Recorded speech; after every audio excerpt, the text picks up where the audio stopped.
our lesson like we normally do. Instead, we're just going to kind of jump to a few things you got to know. So first thing you got to know is we're looking at perfect cubes today. So perfect cubes, this situation is when you have two terms, and when your first term is a perfect cube, and your last term is a perfect cube. So honestly, when I'm looking at perfect cubes, this same principles still apply. I always look for, first off, do I have a GCF? If I have a GCF, I take that out. Then I look, okay, I'm actually going to look for the difference of perfect squares. Now, there's no subtraction here, and I don't have perfect squares, so I will pass that pretty quick. But then I look for perfect cubes. So this is like the third thing I'll look for if I have two terms.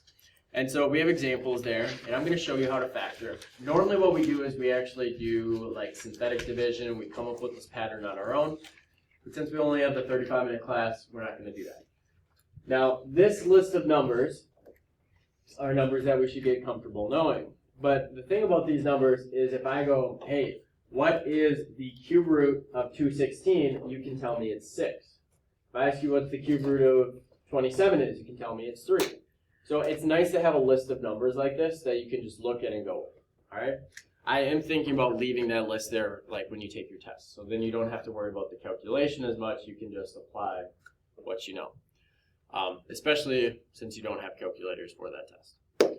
So we're going to start with the pattern. So on the bottom of your page, I want you to write that down. So the pattern is right here. And I'm going to let you write it down, and then I'll highlight some stuff. But you have to write this down, and you have to write this down. Pay attention to your signs. Okay? You need to pay attention to your signs. You got to get your signs correct. That's like the biggest thing about what this is. And we use this pattern for every single cube that we factor when it's the sum or the difference of those perfect cubes. This can also go on your factoring sheet, so it can be there to help you out.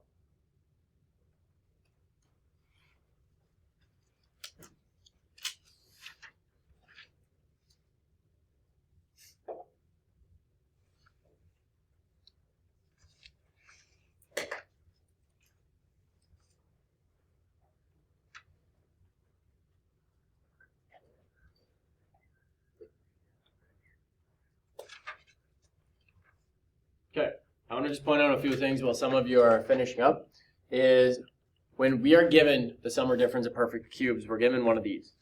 So when I look and I see a plus sign here, notice that when I factor it, it has a plus sign there, it has a plus sign at the end, but the sign is flipped in the middle. When I have subtraction, I keep the subtraction here, but then the sign is flipped in the middle. And I'll also point out that those two things are always plus signs. So the last, always plus sign, never changes. So the pattern's kind of easy to remember. You keep the sign, you flip the sign, and then it's a plus sign. So keep, flip, plus, every single time. Doesn't matter. So now we're going to apply that. So we're going to start with 1. I'm going to do number 1, show you kind of how you break it down and go through it. And then I'll kind of do less and less as we keep going. So number 1, I look at this. I say, okay, I don't have a greatest common factor. I don't have the difference of perfect squares. So I look for the perfect cubes. X cubed is a cube. And 8, is 8 on my wall over here? Yes. So it's a perfect cube as well. So now I ask myself, so our formula says a cubed plus b cubed is equal to, and then it gives us a plus b, a squared minus ab plus b squared. So I need to know what a is and I need to know what b is. Basically, it's asking me, what is the cube root of x cubed? X. So that means a is x. So I'm going to write it like this. So I got x plus, what is the cube root of 8 based off our numbers over here? 2. Perfect. So I put 2 here. And so now I just fill out the rest, that long portion, and I'm done. So a squared. I look at this. This is a, and this is b. So a squared is x squared. I actually just said the answer just by talking about it. So x squared.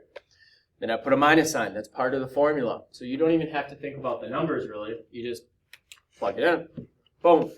So a times b. That would be x times 2. Honestly, folks, once you have this first parenthesis done, you have everything you need. So I go x times 2 is just 2x. And then the last thing, b squared. So I put my plus sign, 2 times 2, or 2 squared, 4. I factored that perfect cube.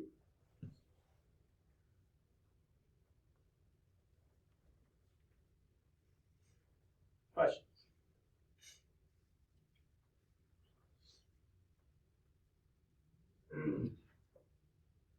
Not too crazy, right?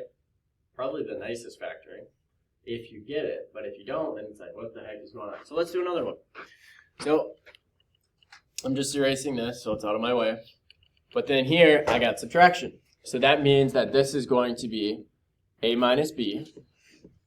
Then I have a squared, flip the sign, plus ab. Last sign is always a plus b squared. Done.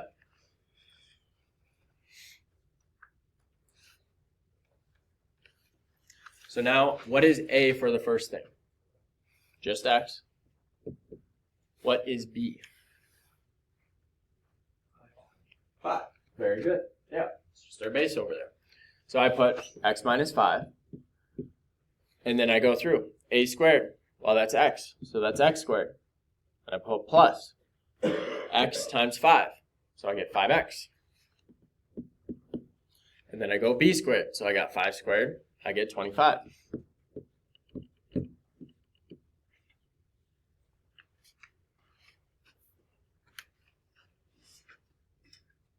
Questions?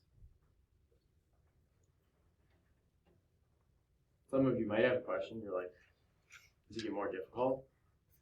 Not really, honestly. We might give you bigger numbers. We might give you more x's. But that's really all we're going to be doing. So we're going to skip ahead. Nope, I lied. We're not. We're going to do number 3. So this one's slightly different. So number 3, 2x cubed minus 128. 2 is not a perfect cube. It's not. But I don't start there. I start with, can I take a greatest common factorial? What's my greatest common factorial for number 3? 2. So I can take 2 out, and I actually do end up with a 64. So I'm going to get x cubed minus 64. So this 2 just kind of hangs out. Comes along for the ride. Jumped in the van. We don't know why it's there, but we're going. So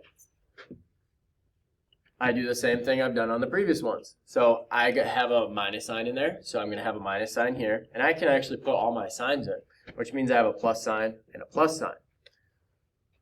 So if a cubed is x cubed, then a is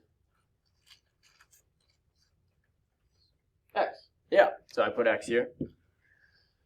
64, cube root of 64, 4. And then we go through. So this is a squared, so I end up with x squared. This is a times b in the middle, so I get x times 4, 4x. Then I get b squared, so I get 16. Factored completely.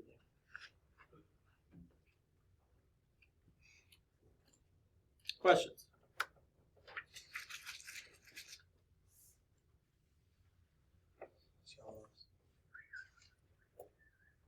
All right.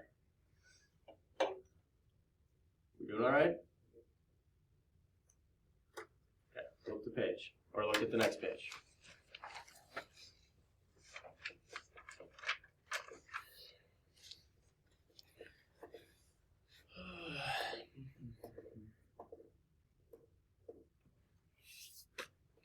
What's the cube root of 1?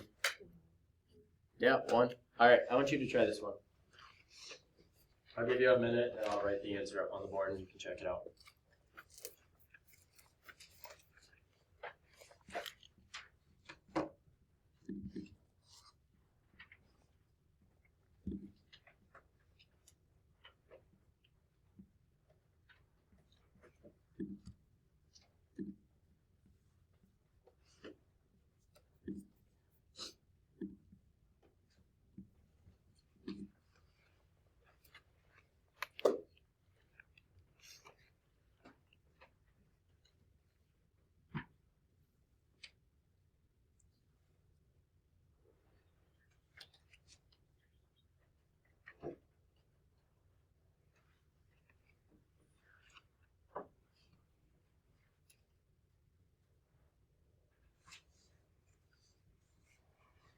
how did we do?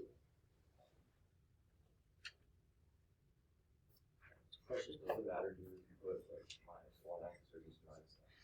You can just put minus x. I put minus 1x to show that you're multiplying it together. I actually like minus x better. That's good. We're going to try one more. What is the cube root of 27? X cubed. 3.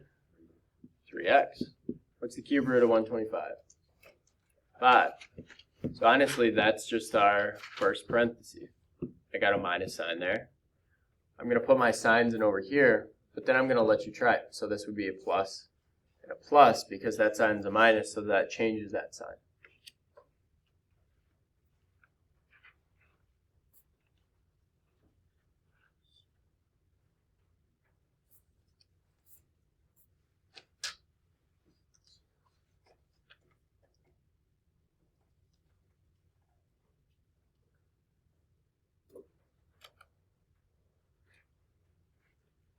So what's the first item that goes in here?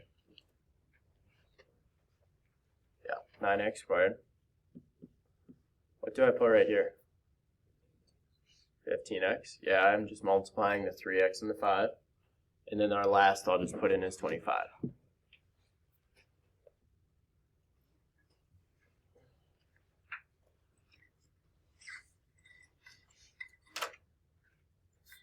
Questions?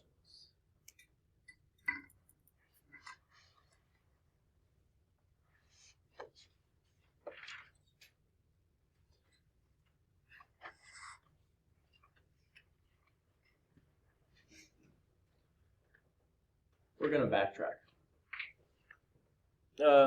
Maybe we won't. Yeah, we're going to. All right, we're going to go back to this one. And I'm going to change the problem. So if you want to do this on the bottom half of your notes, that's fine. We're not going to do those bottom two. We're going to just do a little bit more here. So I'm going to change the problem and say, this was actually x cubed plus 1 equals 0. If it equals 0, what's kind of my hint that's going on there? I have to solve. I'm finding x. How many solutions should I have? I should have 3. Okay? Now, if you're given this, the temptation for some of you, I'm going to put this in red because I don't want you to write it down. It's wrong. It's minus the 1 over and go x cubed equals -1. That means that x equals -1. That's not right. It's kind of right. It's not right, though. So it gives us a solution. It doesn't give us the rest of these solutions. So I'm not going to do that. What you would do instead is you would go straight to factoring. I always say that. Whenever you're solving, factor first. If you can factor, factor it. We factored it. So we actually did one step. So that's good. But now I'm going to tack on here that this equals 0. So that means that this solution is easy to do. I just go x plus 1 equals 0. You normally don't even show your work here. You just get x equals -1.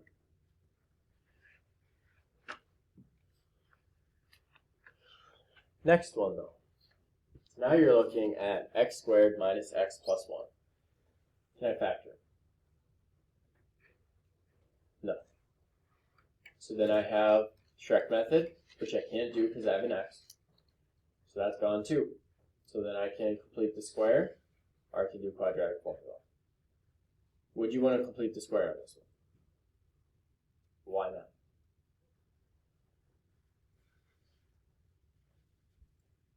It would not be a nice problem to complete the square on, but what makes it not a good problem to complete the square?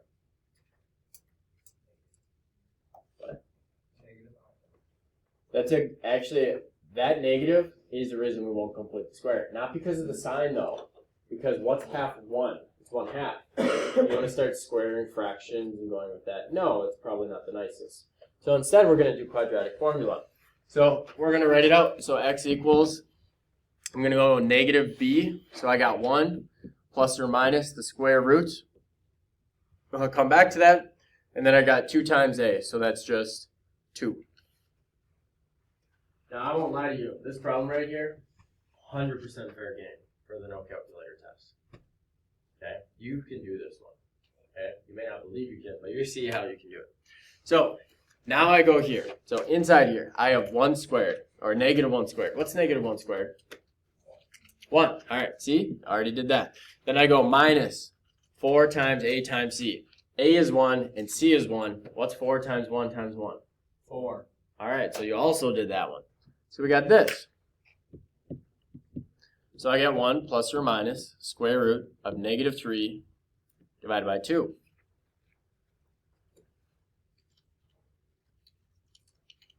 Is that the final answer? What do I? Imaginary. Yeah, so we just got to change it just a little bit. Can I take the square root of 3?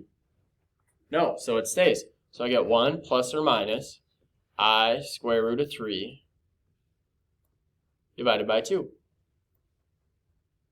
And that is my solution. Or I should say that's 2 of my solutions. I still have one more solution, which is right up here, but I got my box around it. So I got 1, 2, 3. So I got all my solutions. Questions? Since we might have a snow day tomorrow, I want to give you a little bit of time to work and ask questions. So I'm going to give you this mod to do that instead of doing those other problems that we normally do. Okay? So 5, 8, and down, you really want to have done. Okay? It really should be very close to being done. When's your homework packet due? Quiz corrections are due Friday.